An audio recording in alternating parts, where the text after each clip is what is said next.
Hello and welcome to Off the Fence, a podcast where we deconstruct difficult decision making to try to figure out what keeps us stuck and, more importantly, how do we get unstuck. I'm your host, Karen Covey, a former divorce lawyer, mediator, and arbitrator turned coach, author, and entrepreneur. With me today is Matt Cook. Matt is a health and sex researcher who helps men have the relationship and healthy life of their dreams. He's coached over 80,000 men and runs the largest online university for alternative health and sex for men, which is getmemberaccess.com. He's discovered a path for forming long-term committed relationships that he calls nirvana sex that can be the foundation of long-term happiness and abundance.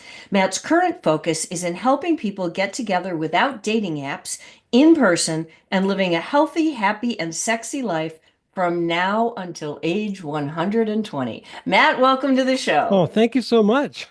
Glad to be here. Wow. Healthy, happy, and sexy life till age 120. That is quite an enticing promise. And I want to get into all the things that you do and how you do it, if you'll share your secrets. But before we get into that, I'm curious about why you got into this line of work. I mean, this isn't a usual career path, shall we put it that way. So, how did you get into this? Start wherever you want to start. Yeah, well, I had probably around the 25-year mark in my relationship. I was thinking that, is this all there is?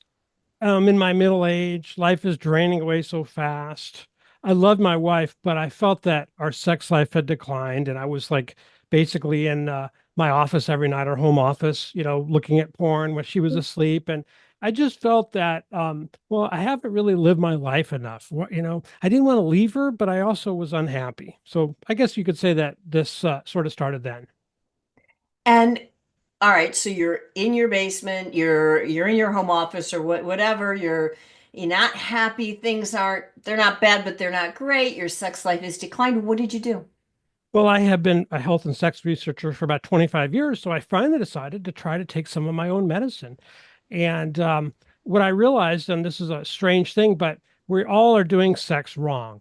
The difference between a friendship and a romantic relationship is sex. So Mhm. if we're doing it wrong, then we're going to screw up our whole relationship. And that's why the average marriage is like 8 years. The average relationship is a few years. It's because the sex is wrong. We're following a program that's almost guaranteed to fail. Okay, so I have to ask you, how are we doing it wrong? So I'm seeing, and the symptoms are I'm seeing all her flaws. I'm seeing all of the things that I used to find adorable and charming now bother me. I don't really enjoy spending as much time. We don't have as much physical contact anymore, not as much sex. And what have you ever heard of the orgasm cycle, Karen? The orgasm cycle. No, what is that? It's a hormonal thing. So immediately after an orgasm, although men and women respond hormonally a bit differently, there is something called the Coolidge effect, which actually was named after President Coolidge when he saw this one cock, with all of the hens around. And he says, and his wife sees that, and she sees all that, and so then he says, well, is the cock always with just one hen for life or with lots of hens? And the answer is, well, with lots of hens, Mr. President. And he goes, well, tell that to Mrs. Coolidge. A lot of different women excite us. One woman doesn't. Isn't that kind of the problem? We like tired of each other. So, and the advice is like go on dates, go on vacations. So, yeah, that's all the novelty in the bedroom, all of that stuff, right? And then that's not new anymore. What do you do? What do you do? So the orgasm cycle says the Coolidge effect. We are attracted to other people after we've had an orgasm, and it's both men and women. For up to about a week, other people actually look more attractive than our partner. And the other thing that happens, the other thing that happens, of course, is we're all aware of being a bit emotional afterwards, but that period lasts about a week. I kept a journal, and I found that every time I had an orgasm, or my wife did, I kept a journal. There was an emotional disruption for several days, up to about a week. So that's the orgasm cycle. It's about a week long. And so I figured out basically how to work a different program in the brain, a different program. We have like two programs, Karen, two tracks we could go on. The one track we normally find when we're teenagers and we never know there's a different track. That track has a lot of sex with orgasm, looking at other people, being interested in other people, emotional ups and downs and all that. The second, I call that the dopamine track because it's primarily based on wanting more, wanting Mhm. a new partner, right? Wanting something, wanting, not any satisfaction of having something, but it's wanting something we don't have. Dopamine. We need it, but it's a dissatisfaction hormone. Oxytocin is the other track. If we're on the oxytocin track, we are just madly in love with our partner, even more than when we first fell in love with our partner. And that we see all of his or her amazing qualities. We just can't get enough of them. We're just incredibly in love so much, and nothing is important. It fixes everything basically. And you love the person, and it goes on and on. And that's why I'm going on 40 years now. And I'm just couldn't be more in love than, and I know my wife feels the same about me. And we're very few couples are like that.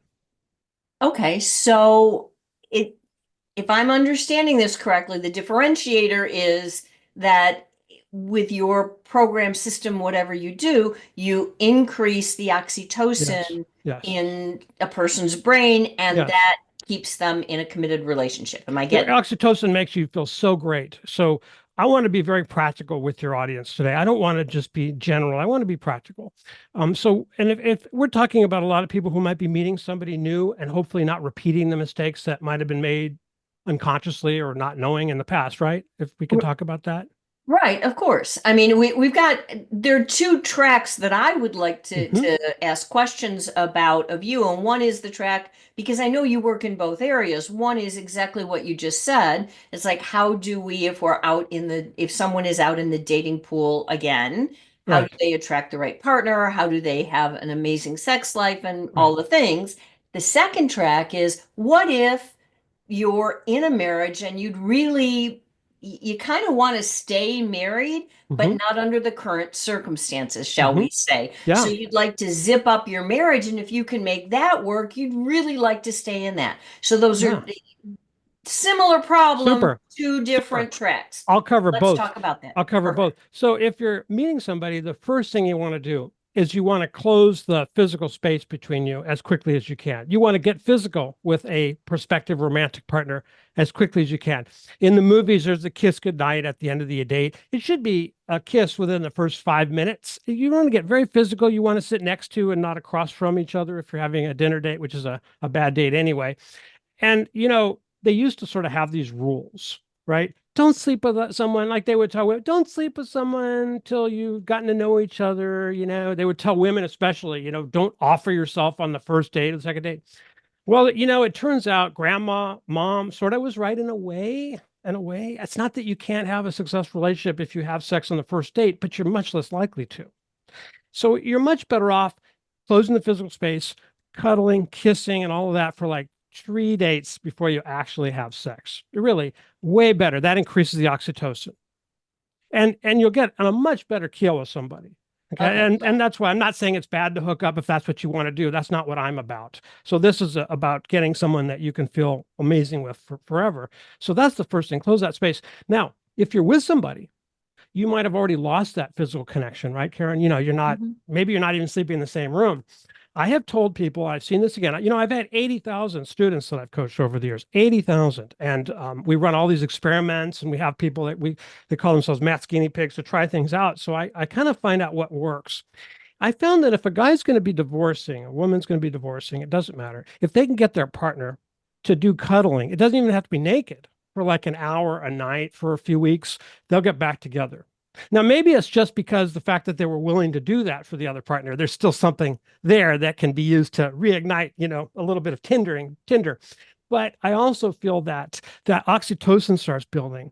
And then they go, what really problems do we have that we can't figure out? Because if you're so in love with somebody, you just can't get enough of them. There's no argument you're going to have. You're going to be happy if they're happy. And even if you don't really want to watch that program on TV, if they do, you'd rather them be happy, that sort of thing.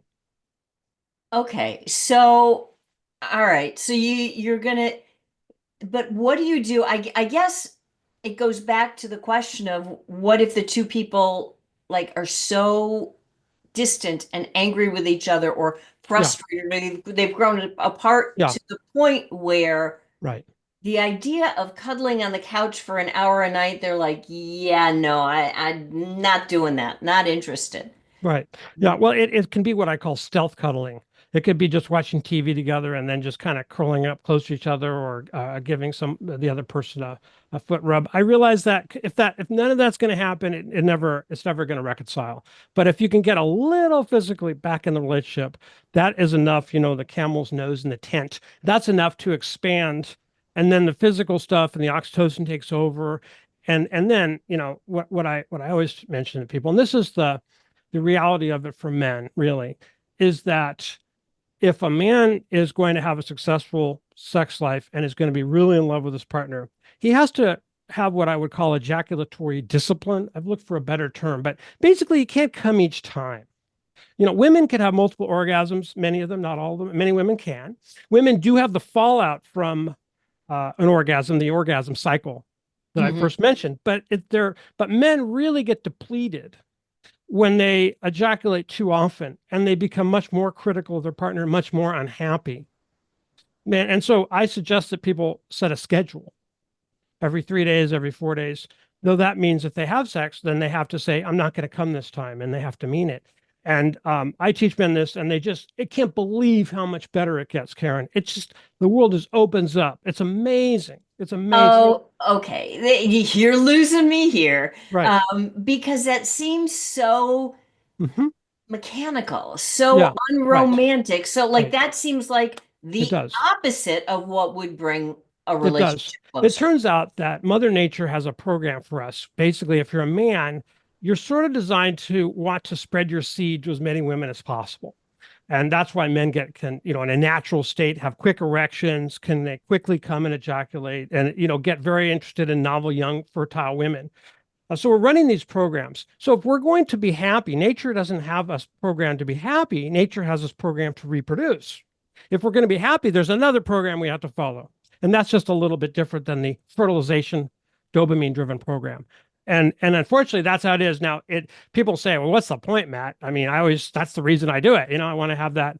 But actually, once you start going this path, you'll have 30-minute, 45-minute sex, and you can have like a whole body orgasmic feeling the whole time. And we do it twice a day. So it's not, it's pretty nice, honestly. I'd rather have sex an hour a day with a almost full body orgasmic feeling with incredible connection with my partner. It's just too tempting. I wouldn't want to go back to the old way. Who would? Okay, so you mentioned that when you started this journey, Yeah. I think you mentioned that you were watching porn. Yes. What has, and your relationship has improved, and you're now 40 years with your Night and wife. day. Night and day. Yes. Um, what happened to the porn? Oh, then I just had no interest in it after that. I had no interest in it. It was too exciting what was going on in the bedroom.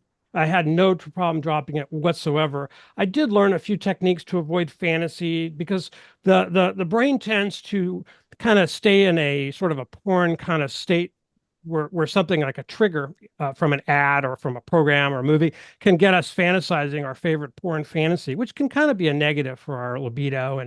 But that goes away quickly. So I was able to drop it immediately. As I was amazed that I dropped this habit that was taking me decades I had, and it was so easy to quit. And it was a lot better quitting it too. I don't say that everybody has to quit porn, but you have to quit ejaculating to porn most of the time. And some men are okay with porn. I find porn damages a lot of men and women. I think it's very damaging, but some men and women seem to be okay. I'm not saying that everybody can't use porn, but in general, I think it's harmful, and it was very easy to stop once we started this oxytocin track. Okay, so the oxytocin track, as you put it, is basically cuddling with your partner, and Mhm. that's it? Kissing, a full kissing on the lips. After a while, when you're together with somebody, you stop kissing as much. It's when you first are excited about each other, you kiss on the lips and you make out, as they used to call it. That's very, very strong for oxytocin. Eye gazing, looking into each other's eyes, is very, very builds oxytocin connection. It's very hard to do. Try to look into your partner's eyes for 30 or 45 seconds. It's very hard to do. But the longer you do it, and when you're in bed, you're cuddling, it's not like you do it all the time, but it's a very, very intense, wonderful way of connecting. Stroking, there's certain ways of stroking each other. What these all do is, if you were to put you went into a functional MRI, your brain would light up with these things, and that's going to be producing oxytocin and making you feel really good. So stroking, kissing, cuddling, flirting, teasing, never stops all the time. That's the key to the thing. And if you think back on it, that's where you might have been the first year when you were together. But you talked about spontaneous. I totally get it. It's just that the natural thing is the decline. So you have to kind of change things a little bit to make it where the natural thing is actually better and better all the time. Okay, so speaking of natural things and decline, I know you work with a lot of older men. I mean, 60s, Mhm. 70s, 80s. Mhm. By that time, popular wisdom or culture says it's over. Yeah. Don't even bother. What do you say about that? Yeah. Well, my grandfather told my dad that he said, he loved women and he had girlfriends his whole life. He died at 92. He said to my dad when he was in his late 80s, he says, I like having sex. It's just that I can never come. He says, I just grind away and I can't come, which is a common thing for older people. But for men, not necessarily for women, but for men, if they're healthy, they have a very strong sex drive for their entire life. It doesn't stop. So I do work with men even in their 90s, and they all want to have good sex. They want to have a lot of sex. It doesn't change. It doesn't go away. There's even a theory that everyone thinks that your testosterone levels fall, and they have different, words for this corresponding to menopause for women, andropause for men. It isn't true. What's true is that if you are on blood pressure medications, statins, and other things, and I'm not saying not to take them, but if you're on those medications, your T levels are going to fall. You're going to have a lot of other issues, maybe because of the medications or maybe because of the problems, the health issues Yeah. that require the medications. But that's the problem. But if you take healthy guys who are 80 or 90, their testosterone levels are the same as young men. In fact, higher. Because I don't know if you saw a few years ago, they tested these young men, these BuzzFeed reporters, their testosterone levels, the editors of BuzzFeed. Did you ever Hmm. see that? And I know. they were just typical guys, in their 20s. Their testosterone levels should be high, but they're like 250 or 300, which is like an average, should be in that age 700 or 800, but it's very low today because, everybody's young people and old people are losing the thread here, losing interest in sex, losing libido. And a lot of it is because the physical cuddling, eye gazing, kissing, stroking, that is what we require as human beings. And if we have social media and porn, it sort of takes the place of that, but not really. So we're not really happy, we're lonely, and we don't feel good. And it's very hard to sustain a relationship.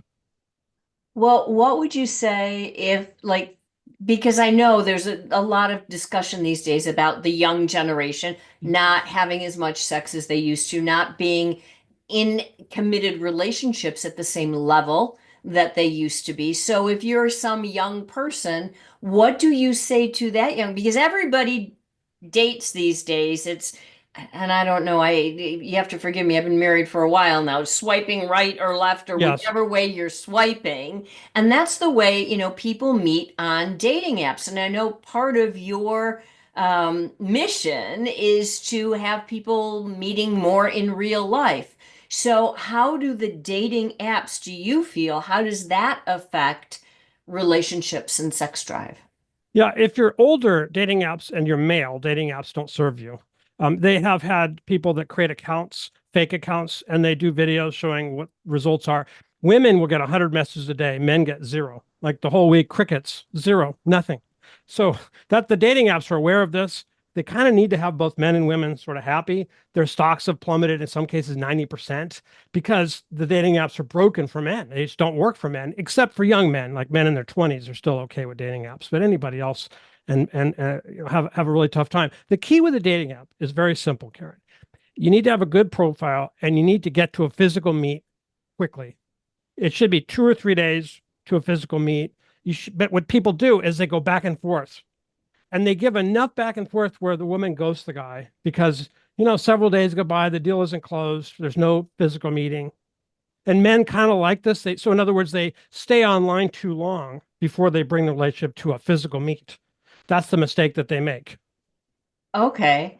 So if somebody, let's say someone they they're newly divorced, they're just entering the dating pool and they're in that middle-aged and up group, right? So they've been married, Mhm. long-term marriage, they start dating, you mentioned the importance of the profile and to physically meet, as soon as possible. What else can they do? How do they make a good profile? I mean, these are people who've been out of the dating pool for a while, Hmm? and so they probably don't know how to make a profile. What should they do? Yeah, so women look for a man that is reliable, uh, more tend to be someone who's dominant in their life, and economically okay. And women cannot, the list that women have has to be a little bit relaxed. And if you're a man or a woman, if you're a guy and you're paying your bills and you're living by yourself, or you're on the top tier these days, you have to realize your value. You're way more valuable than you think. So if a woman isn't really willing to meet with you right away and have a nice date, it could be a coffee date or drink date, then it's not a good idea. The profile should just be enough to get that first meeting. That's the whole point. It should be intriguing. I've always suggested that people hire a photographer, or use really, really good pictures, photos. I mean, it's critical for men as well as women, critical. And there are some really good local people that do specialize in taking photos of people for dating apps. They get way better results with good photos. Interesting. So, okay, so they've got the photos, they Hmm. meet, and then so your advice is to meet for what, a coffee or a drink Yeah, yeah. as soon as possible. Yeah, I like to exactly 2 or 3 days. The following weekend, you don't want to go back and forth. Okay, you just might have to say, "I'm really tied up, but I'll see you on Saturday." You have to, and then you have to continue. If it's let's say the guy's trying to get the date with the girl on Saturday, he still has to send a text on Thursday and a text on Friday, something really quick, just so she realizes he's still alive, looking forward to it. But that's it. It's not a back and forth asking about your favorite this or that and all. That's exactly the mistake men make.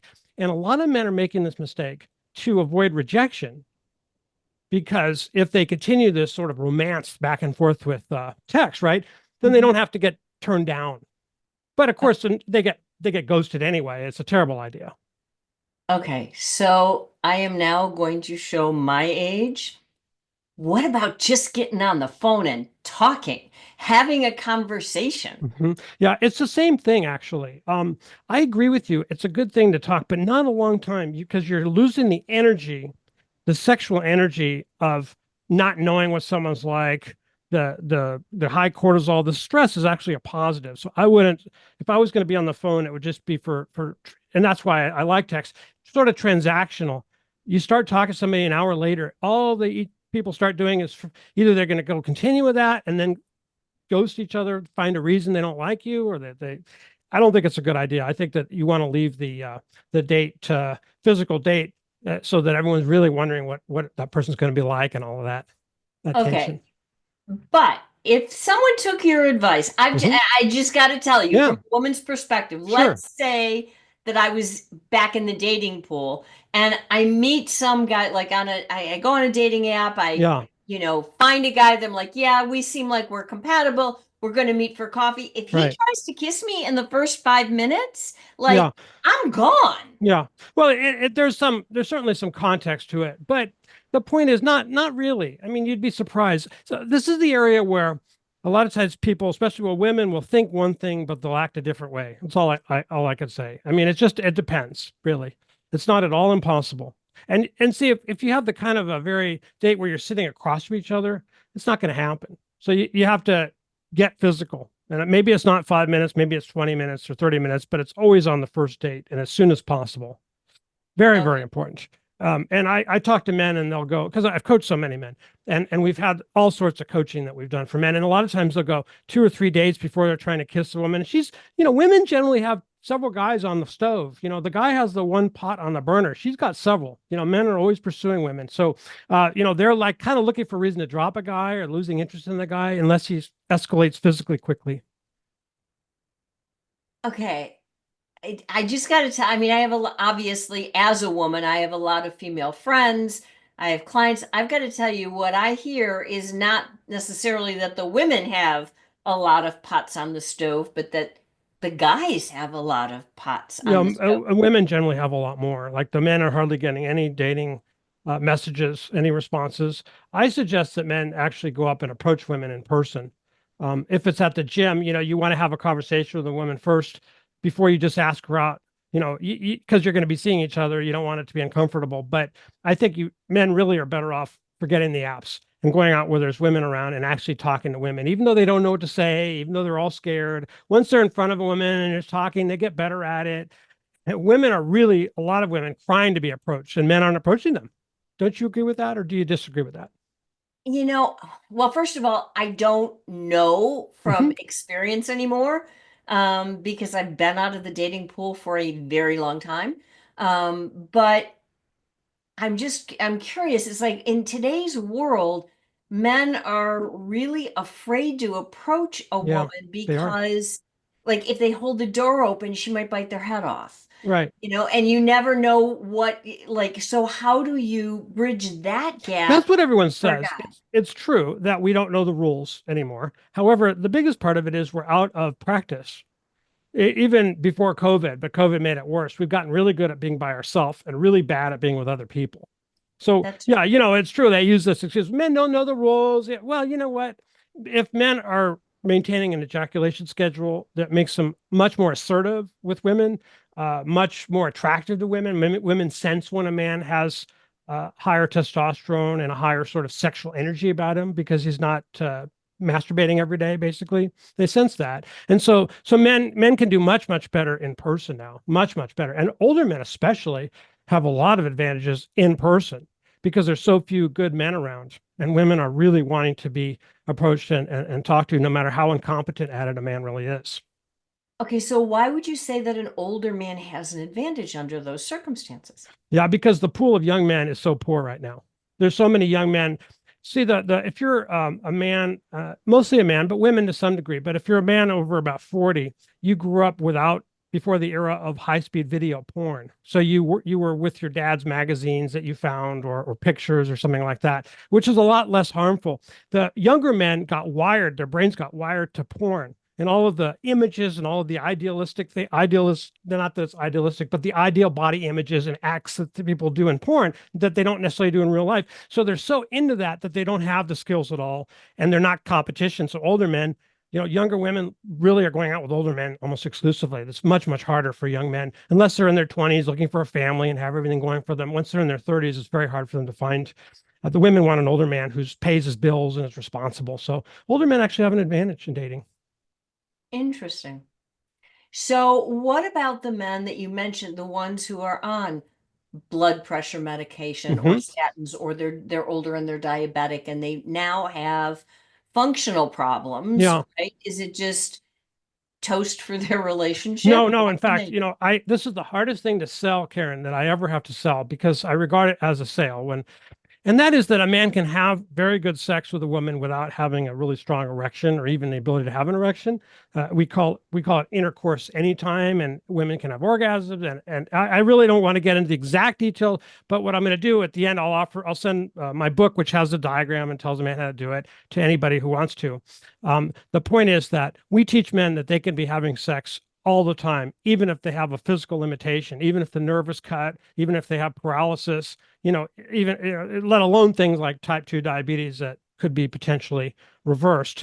But I do also feel that in the more holistic scheme of things, we can't just accept what the doctors are telling us anymore without looking at alternatives because the in the old day, my dad is a doctor, in the old days, medicine was more of a science, but today it's more about selling drugs and procedures. The doctors are like Hmm. pawns in the game. So they don't even know the best treatments for a lot of things, like prostate cancer, for example, or prostate inflammation, where, BPH, high blood pressure, you mentioned. They don't know. So they're going to just do whatever they're told, what they've been taught in medical school. A lot of times it's the worst thing. So I think men should be investigating options, and for some reason, women have been better at this than men. Women have been more open to alternative health stuff, but everybody has to be.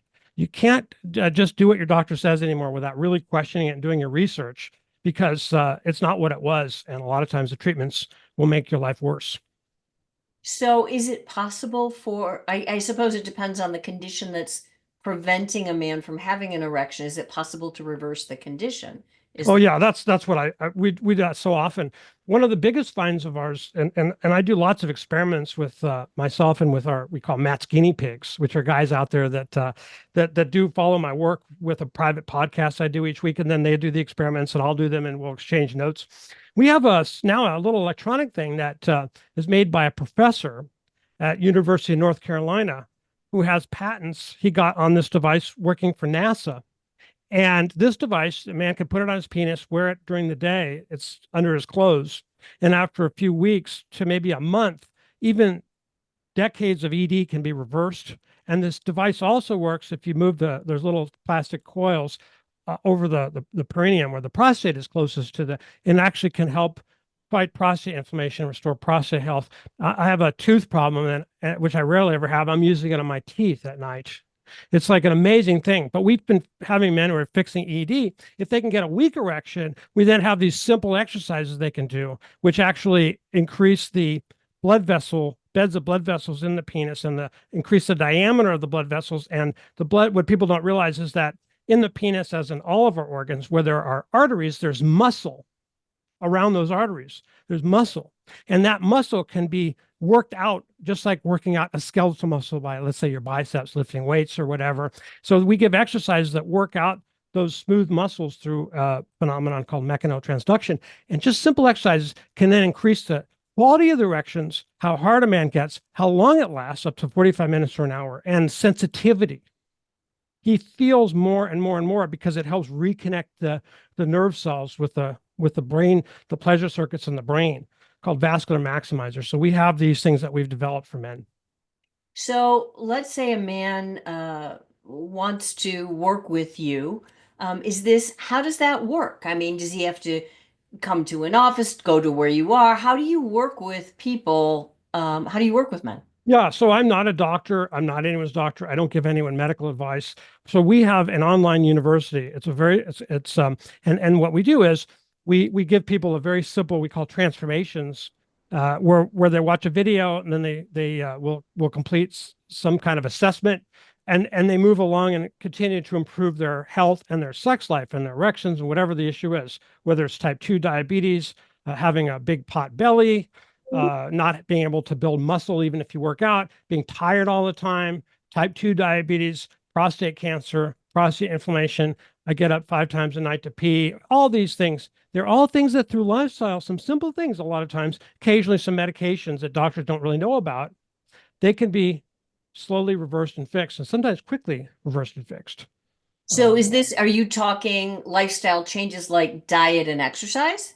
Yeah, but you know what? A lot of times, either people are too sedentary, they sit around, or they do too much exercise beyond their current fitness level, which is very interesting how that works today. But yeah, diet, exercise, nutritional supplements. There's also a few medicines that work a little differently than doctors think. For example, I don't know if you've heard of LDN. Have you heard of low dose naltrexone? Yeah, no, it's really amazing if you look it up. A huge body of work in high doses. It's used for alcoholics and drug addicts because it has something that binds with these receptors in our bodies, the opioid receptors. And so small amounts of this, it turns out, can fix a whole variety of health issues, such as leaky gut. As we get older, most of us, our gut slows down, it gets leaky, and we get Mm, a lot of bacterial yeah. byproducts called endotoxins in our bodies that are really harming our health and causing prostate inflammation, causing women to lose their libido, causing all sorts of chronic conditions. And so LDN, low dose naltrexone, is something we've been working and talking to people about for several years. You may need a prescription from a doctor, but your doctor won't know about it. We tell you the studies and everything. You can then get that, and it's very inexpensive, and it's absolutely incredible results over a few months for so many different conditions. That's an example of some of the things that are in our transformations. And if somebody wants to, they can go to dailymedicaldiscoveries.com, and we'll send them our newsletter with all the studies every day. And also, I'll send you a copy of my book, Healthy to 120, which is a $30 on Amazon, and it's a all-time bestseller on male health. It's in its third edition. And because this is all that I do really, and it's for men, it's focused around sex initially because men love sex. Women is a little different. Women love sex too, but men are simpler that way, right? So it's easier. If a man has good, strong erections and libido, he's probably healthy.